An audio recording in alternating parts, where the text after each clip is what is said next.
ये बताइए, वक्फ बोर्ड लोकसभा और राज्यसभा से पास हो जाए, एक तरफ लोग कह रहे हैं संविधान की धज्जियां उड़ा रही है भाजपा, दूसरी तरफ वही लोग अब कह रहे हैं कि जमीयत उलेमा हिंद को सुप्रीम कोर्ट बने। कौन क्या कह रहा है हमें उससे कोई मतलब नहीं है। Supreme court, high court, lower court उन लोगों को तब जाना चाहिए था जब भारत आजाद हुआ। और आजादी के बाद 1954 में पाकिस्तान देने के बावजूद भी एक वक्फ बिल लाकर, एक वक्फ बोर्ड बनाकर इस देश में और एक पाकिस्तान बनाने की जो इजाजत उस सरकार ने दी थी, तो हमको लगता है कि पहले तो उसके खिलाफ कोर्ट जाना चाहिए, उन्हीं लोगों को जो आज कोर्ट में गए हैं। और ऐसा कोई भी संस्था नहीं हो सकती कि जो जज भी मेरा, वकील भी मेरा और निर्णय भी मेरा, और मैं जिसको कह दूं, उन्होंने तो कह दिया पार्लियामेंट मेरा, पार्लियामेंट मेरा, उन्होंने तो हाई कोर्ट प्रयागराज को कह दिया था मेरा, वो तो एक दिन आपके स्टूडियो को कह देंगे कि ये भी मेरा। तो जिन लोगों ने कवर करना, घेरना, हाईवे कवर करना, गांव कवर करना, 1500 साल पुराना मंदिर कवर करना, ये मनमानी कैसे चलेगी। हम एक संवैधानिक देश में रहते हैं, वो संविधान का अपमान नहीं है, वो संविधान की हत्या है कि 1500 साल पुराने मंदिर को कह देना है मेरा है।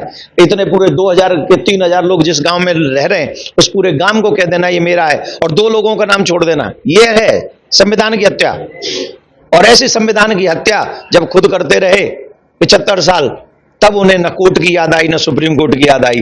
और जब सही करने की बारी आई तो हम लोग कहते हैं कि हम कोर्ट जाएंगे, ये संवैधानिक हत्या हो रही बीजेपी के। हम तो कहते हैं ऐसी सरकार, जिस सरकार ने भारत के विषय में सच्चे मन से सोचा है, हम इस निर्णय का साधुवाद देते हैं, धन्यवाद देते हैं।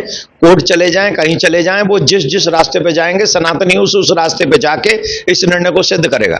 एक तरफ उत्तर प्रदेश में रामनवमी की जो शोभा यात्रा है उल्लाह के साथ निकली, वहीं पश्चिम बंगाल में आरोप है कि भगवा झंडा को लेकर हमला किया गया। तो ये अब कहां गया संविधान?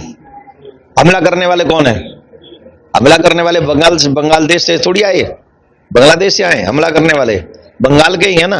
और बंगाल में भी एक विशेष समुदाय, अभी हमने मुरैना में, काफी लोग कह रहे हैं कि हम सड़क पे उतर जाएंगे, सड़क पे उतर जाएंगे। कल हम मुरैना में थे, मध्य प्रदेश में थे, 1.5 से 2 लाख आदमियों को लेकर कल रामनवमी की यात्रा निकाली हमने। कितने?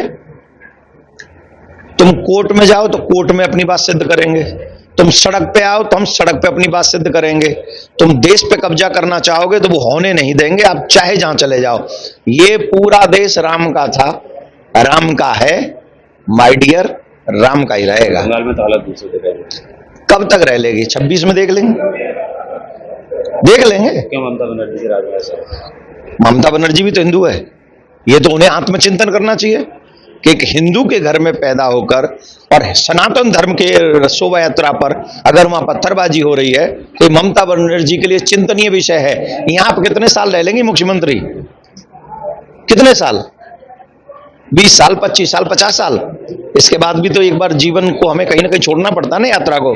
फिर जब भगवान के पास जाएंगे तब भगवान पूछेगा कि जब तुम्हारा राज्य था बंगाल में और वहां शोभा यात्रा निकाली थी और उस पर पत्थर बरसे थे, तब मैं पूछता हूं दीदी से, दीदी भगवान को क्या जवाब दोगे? नहीं दे पाओगे। धर्मो हतो हतो हंति, जिसने धर्म की हत्या की है धर्म ने उसको सुपड़ा साफ कर दिया है। हमने धर्म की हत्या करने वाला रावण नहीं बचा, कुंभकर्ण नहीं बचा, हिरण्यकश्यप नहीं बचा, कंस नहीं बचा, दुर्योधन नहीं बचा। तो आजकल के लोग कौन से घास फूस के, कोई ये तो किसी खेत की मूली नहीं है। तो मैं कहूंगा धर्मो रक्षति रक्षता। अगर आप चाहते हैं आपका शासन चलता रहे तो धर्म की रक्षा कीजिए, हमें हमारे अधिकार दीजिए, हमें किसी और से मतलब नहीं। धन्यवाद।